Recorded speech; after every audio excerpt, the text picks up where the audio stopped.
Seja muito bem-vindo a essa que é a nossa primeira aula, a aula número 1 do nosso curso. Aqui você vai entender um pouco mais sobre o panorama geral da internet e por que isso é tão importante, para que, quando a gente fale de internet, nós consigamos estar sempre na mesma página. Aqui a gente vai falar um pouquinho de o que era a internet lá atrás, os fundamentos dela e para onde ela vai. E quais, sobretudo, as oportunidades que você pode aproveitar nesse meio tempo, nesse desenvolvimento. Então vamos lá. A internet, lá atrás, quando surgiu, ela foi desenvolvida para ser, sobretudo, para empresas e para uso militar. Era um meio de comunicação. Vamos supor que seria o equivalente a um e-mail mais rápido, né? Um telégrafo mais rápido. Ao longo do tempo, ela foi se desenvolvendo, se espalhando. E duas pessoas foram muito importantes nessa trajetória. Por isso que se fala muito delas hoje em dia. Steve Jobs e Bill Gates. O Steve Jobs trouxe uma versão mais amigável para que você conseguisse utilizar um computador. Antigamente, os computadores eram aquela tela preta e você digitava os códigos, né? Com o Steve Jobs, ele trouxe uma interface em que você se movimentava, aí sobretudo, além do tempo, com um mouse. Na sequência, o Windows entendeu a proposta, gostou e incorporou. E aí criou o Windows 3.1, o Windows 95, que popularizou-se muito e se espalhou pelo mundo. Depois veio o 98, que era uma versão refinada, e assim foi indo.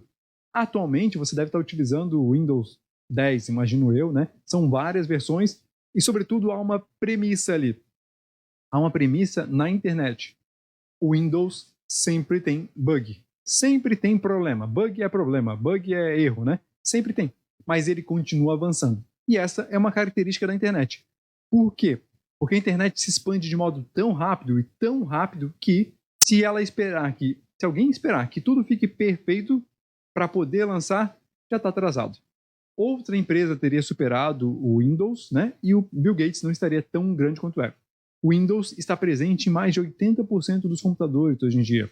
Ou seja, ele se expandiu para o mundo todo, mesmo tendo problemas. E aqui ele traz um aspecto interessante que é assumir que pequenos erros vão acontecer.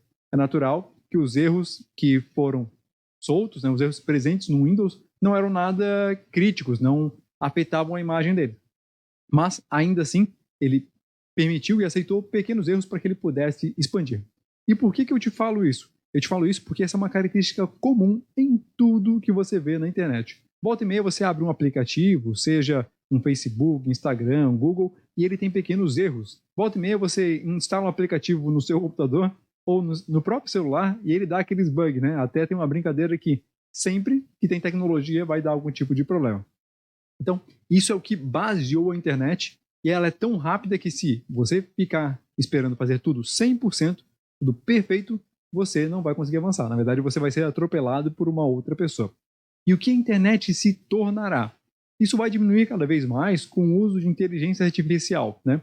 E o que é inteligência artificial, que todo mundo fala? Nada mais é do que antes, né? Cenário atual, antes da inteligência artificial. Alguém sentava atrás do computador e escrevia um monte de código. Então dizia, se o carro virar para a esquerda, faça isso. Se o carro virar para a direita, faça aquilo. Se o carro virar para a esquerda, faça aquilo. E se ele estiver acima de 40 km por hora, faça tal coisa. Então, era mais ou menos uma lógica, assim. A programação sempre foi uma lógica. E, hoje em dia, a inteligência artificial consegue fazer isso de modo muito mais fácil. Por quê? Porque eles conseguem parametrizar um início dizendo, sempre que o carro virar para a esquerda, faça tal ação. Então, se o carro virou uma vez, duas, três, quatro, aquela ação vai se repetir. E assim eles vão conseguindo melhorar. Não é mais um humano escrevendo a cada vez que vira. É um computador que identificou que virou e ele implementa uma ação. Isso é o início da inteligência artificial e foi se expandindo de modo absurdo a ponto de identificar uma pessoa por uma câmera. Então, existem algoritmos que já conseguem mapear nossos traços e identificar uma pessoa.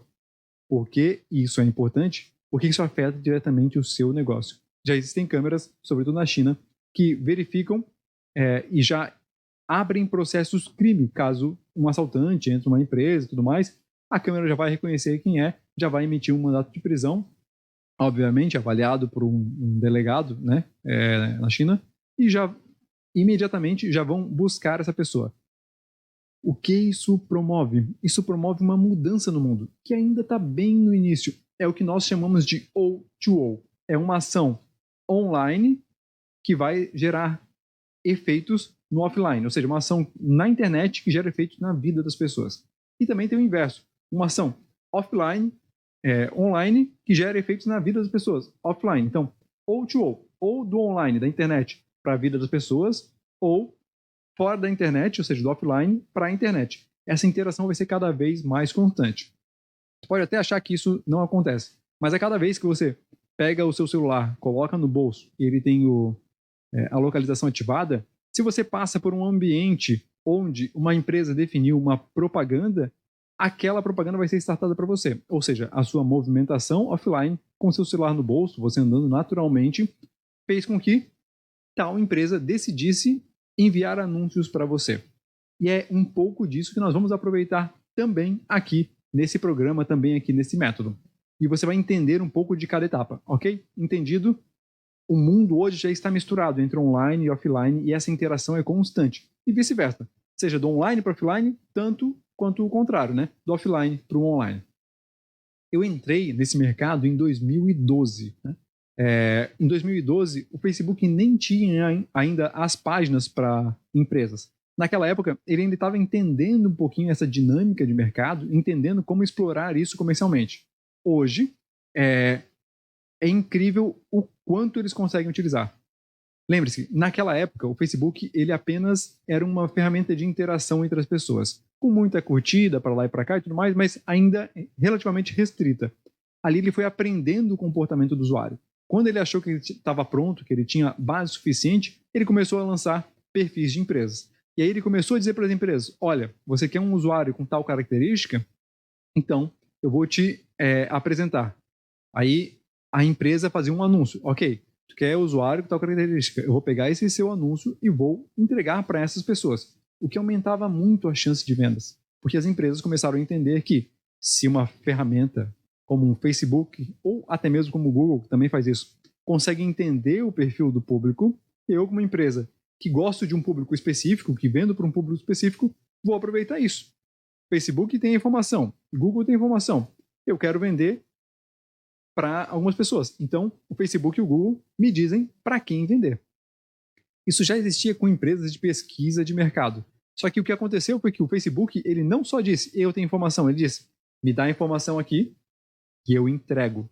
Então, o Facebook e o Google passaram a ser plataformas de entrega de conteúdo. O Google, muito anterior ao Facebook, o Facebook é muito mais novo, né? E a partir dali a gente começou a ter essa nova dinâmica de comunicação em marketing, uma nova interação totalmente distinta. Eu já mexia na internet desde 99. E se você atuava, já brincava com a internet desde aquele período, provavelmente até antes disso, você vai identificar que a internet se modificou ao longo do tempo. Antigamente ela tinha muita escrita, eram muitas palavras. Por quê? Porque as pessoas entravam de vez em quando na internet e parecia praticamente um dicionário de tanta coisa que tinha de informação. Você entrava na internet, então eram poucos sites e você tinha que aproveitar para identificar tudo que você queria naqueles sites. Com o passar do tempo, as palavras foram diminuindo e as imagens foram aumentando. Isso se deve a dois fatores. O primeiro fator é, uma imagem fala mais do que 1000 palavras. Então é muito mais fácil você olhar para uma imagem, não é necessário alguém dizer, o time do Flamengo fez assim, assim, assado. O time do Flamengo marcou o gol. Ou, o Flamengo jogou contra o Grêmio, né?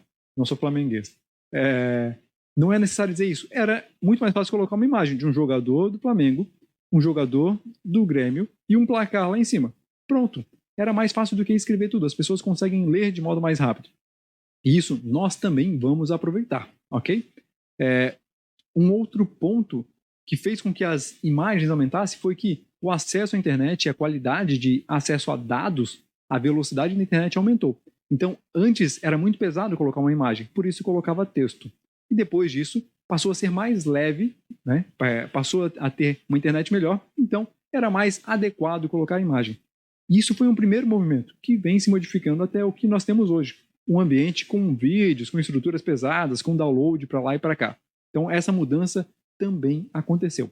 E, novamente, você vai poder aproveitar muito isso. Porque você pode colocar estruturas inteiras e complexas na internet para que o seu cliente acesse. E é muito importante que, quando você entende isso, que tem estruturas complexas, estruturas inteiras, você pode aproveitar de tal maneira que você pode construir uma empresa inteira na internet. E é muito provável que isso esteja acontecendo no seu setor. Se porventura você vende alimentos, né? Alimentos embalados, pré-fabricados, já todo fechado. Se você é um mercadinho, você está competindo hoje com vários mercados online, mercados digitais, que em alguns casos tem estoque, sim, mas existem casos em que a empresa, esse mercado online, nem tem mais estoque. Ele compra direto do vendedor, né, do distribuidor, e ele entrega direto na sua casa. Então ele vai lá. Eu vou no distribuidor de arroz. Então, toda segunda-feira eu vou lá e pego 1.000 quilos de arroz. E eu já sei que 2 quilos de arroz vai para Mariazinha, 3 quilos vai para o João, e assim vai. Que ele faz distribuição direta. Desse jeito, ele só compra o que ele já consegue vender. Ele não fica com estoque parado. Ou se fica com muito pouco estoque parado. E isso, se for para você comparar um mercado que quando você olha dentro dele, existe uma infinidade de prateleiras, todas com produtos, sujeitos a vencimento, tendo que ter uma equipe para estar ali, para abastecer, para desabastecer, para limpar, para vender, essa estrutura toda de custo é muito mais pesada do que alguém que tem um sistema na internet e starta as compras e vendas à medida que elas acontecem. Quem tem um mercado está colocando muito dinheiro em estoque, em produtos que estão ali parados. Quem está trabalhando apenas com a internet, às vezes só starta a compra. Só vai comprar alguma coisa quando já vendeu. E é por isso que hoje você acompanha os períodos de entrega. Às vezes tem 15 dias para entregar um item, às vezes tem 30 dias para entregar um item, né? E tem muitas empresas que têm 3 dias quando o estoque, quando isso é muito mais afinado. Você também vai aprender a fazer isso. E, a partir do momento que você entende todas essas mudanças, você começa a enxergar que, por que não a minha empresa também está desse jeito? Será que eu não estou concorrendo com uma outra pessoa que tem a metade dos custos que eu tenho? É muito provável que isso esteja acontecendo. Na verdade, é raro o setor que isso não está acontecendo ainda. Por hora, só quem não está sofrendo com isso são os setores de fábrica, né? As fábricas ainda não estão sofrendo com isso. Por quê? Porque, naturalmente, para fabricar, precisa de uma grande estrutura. Então, existem muitas fábricas que já fazem a fabricação e vendem para o produto, para o cliente final, né? As fábricas que fazem a fabricação, repassam para uma empresa dela, intermediária, para revender, está perdendo tempo nesse meio período, está perdendo tempo e dinheiro. E mais, a internet trouxe um outro fator. Complicante ou não, depende da maneira como você enxerga. Hoje, por exemplo, uma loja de roupas compete com uma empresa da China. Porque se você entra lá em determinado aplicativo, você consegue verificar todas as roupas que você quer. Existem empresas, até brasileiras, que elas promovem a escolha de roupas. Eu vou lá, olho no aplicativo, gostei dessa aqui, ok. Ela te pergunta, você pode gostar também de tais peças? 1, 2, 3... E às vezes você estava interessado em uma e ela te manda 5. E quando você recebe, tu pode receber aquilo e tem 7 dias para entregar, para devolver. Muitas pessoas não vão ao correio para devolver, ou à empresa de transporte que seja, né? Eles simplesmente acabam ficando com as peças, adquirem aquelas peças. Então, quando você ia vender 1, essa empresa passou a vender 7. E aí torna-se desleal. É por isso que, entendendo essa realidade de mercado, você deve estar na internet. É por isso que, ao invés de olhar e criticar, você deve aproveitar esse mundo de oportunidades que existem. Mas não é tão simples, não é só colocar os seus produtos na internet. Você precisa saber atrair a atenção das pessoas e atrair o interesse das pessoas. E é isso que você vai ver nos próximos módulos, nas próximas aulas. Você vai construir todo esse processo de conhecimento aí na sua cabeça, no seu entendimento de mercado, e você vai passar a olhar a vida e o dia a dia de uma maneira totalmente diferente. É para isso que nós começamos essa primeira aula, apenas para te dar um panorama geral. Em vários desses temas nós vamos nos aprofundar mais à frente, o que vai facilitar bastante para você o seu planejamento de negócio. Se porventura você estava pensando em abrir uma loja física, uma loja estruturada, talvez você repense. Porque as grandes lojas já estão fazendo o caminho contrário. E aí vai mais uma pequena fala. Tem empresas que trabalham com, por exemplo, eletrodomésticos que passaram a diminuir a sua estrutura. Então eles têm apenas um mostruário. É impossível hoje você chegar lá e querer levar o produto. Você olha o produto, testei, gostei, ok, tudo bem. Você vai comprar na loja, mas na realidade a mercadoria está num estoque gigantesco. Você, mesmo que queira, não consegue sair com aquele produto. A não ser que seja produto de altíssimo giro, né? Mas você não consegue sair com aquele produto. E nos grandes centros, as entregas são prometidas em até 3 horas. Imagina você vai lá e compra uma geladeira. Você não ia conseguir levar a geladeira embaixo do braço. Muito provavelmente, dependendo, né? Mas é bem provável que não conseguir. Então, em 3 horas, ela já está na sua casa. A primeira barreira que existia lá atrás na internet era: comprar na internet não é seguro. Depois o pessoal começou a entender que era seguro. A segunda barreira passou a ser: ok, eu sei que meu cartão não vai ser clonado, mas essa empresa vai entregar mesmo?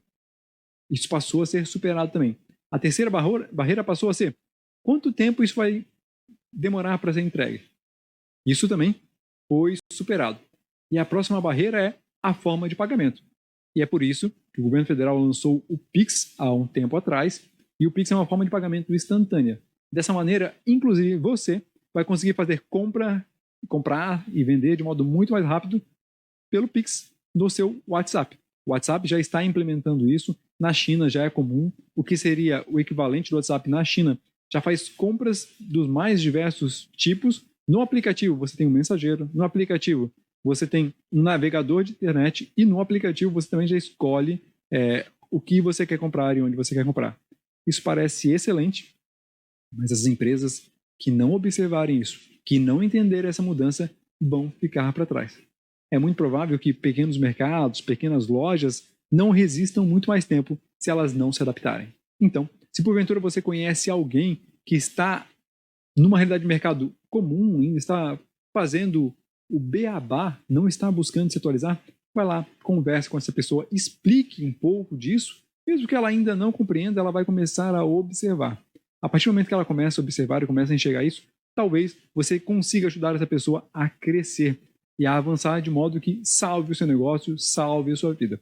Porque existem muitas pessoas que investem uma vida inteira num negócio e se esse negócio fale, se esse negócio se esvai, né, se porventura aparece um concorrente e toma esse negócio, toma essa área de mercado, ela não tem muito mais do que sobreviver. Então, ajude as pessoas, divulgue essa mensagem, explique o que está acontecendo na internet, porque com toda certeza você vai ser um propagador de talvez não boas notícias para algumas pessoas, mas com toda certeza você vai propagar a chance das pessoas se adaptarem e fazerem a sua expansão digital, ok? Então, essa foi a nossa primeira aula.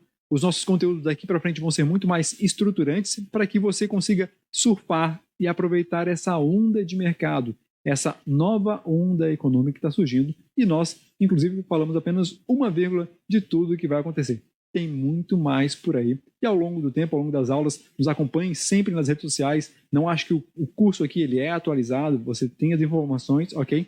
Mas nas redes sociais a gente consegue abordar o que está sendo visto na internet de modo mais frequente, as principais mudanças, os temas mais oscilantes que às vezes podem impactar muito no seu mercado. De novo, seja muito bem-vindo. Essa foi apenas a primeira aula e com toda certeza nós vamos avançar muito e em conjunto aqui.